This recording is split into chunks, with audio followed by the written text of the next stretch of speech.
On a dit que la communication en islam, selon le Coran, la communication de Dieu en islam se fait par 3 modes.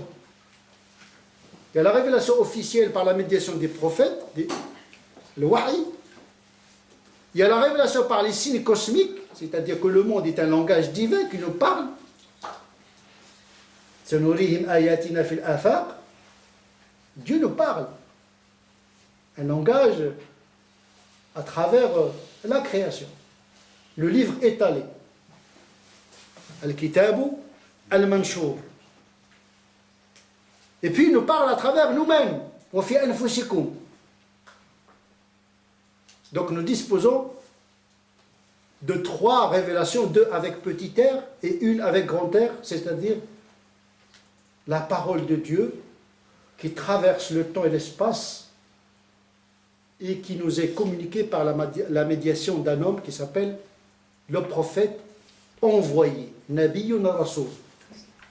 Parce qu'un Nabi, il peut recevoir la révélation, mais il n'a pas l'obligation de la transmettre. À la différence de Rasul. La révélation est un moment inexplicable de l'histoire.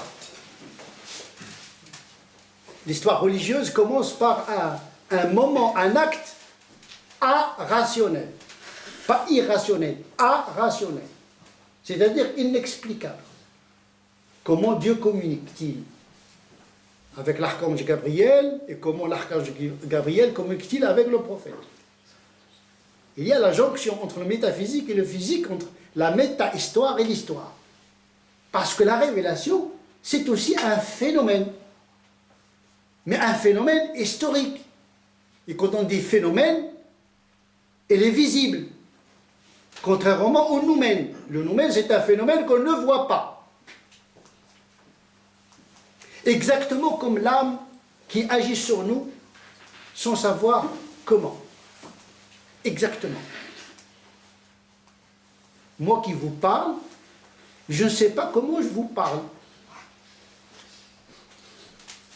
Je ne sais pas. Le langage est irrationnel. Du cerveau à la pensée, de la pensée au langage, il y a des distances abyssales, inexplicables, malgré la sophistication des neurosciences. La pensée n'est pas une sécrétion du cerveau. Le cerveau, ce n'est pas une glande. Je ne sais pas comment. Pourtant, c'est un phénomène qu'on voit. Donc, tout phénomène n'est pas forcément explicable. La révélation, c'est un phénomène qu'on voit. Le prophète, sallallahu alayhi wa sallam, lorsqu'il reçoit la révélation, on voit son effet sur lui. Transmutation physique,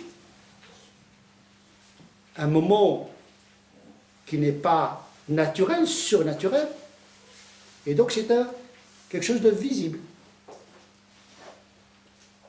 Visible par son impact physique, mais visible par son action linguistique, puisqu'il apporte des prophéties qui se réalisent par la suite.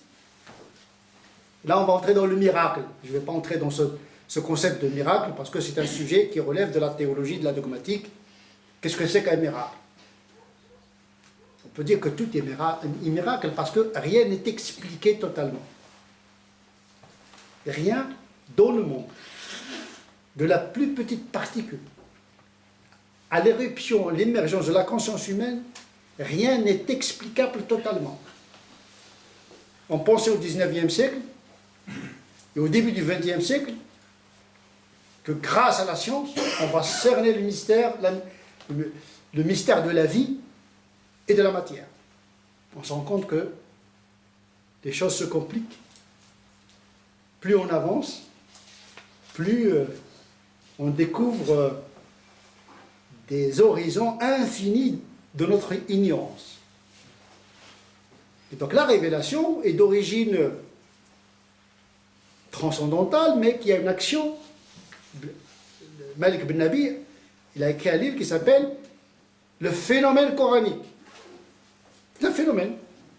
Le Coran, c'est un corpus, ce sont des lettres, ça existe, le Coran. Donc c'est un phénomène. Donc c'est un fait historique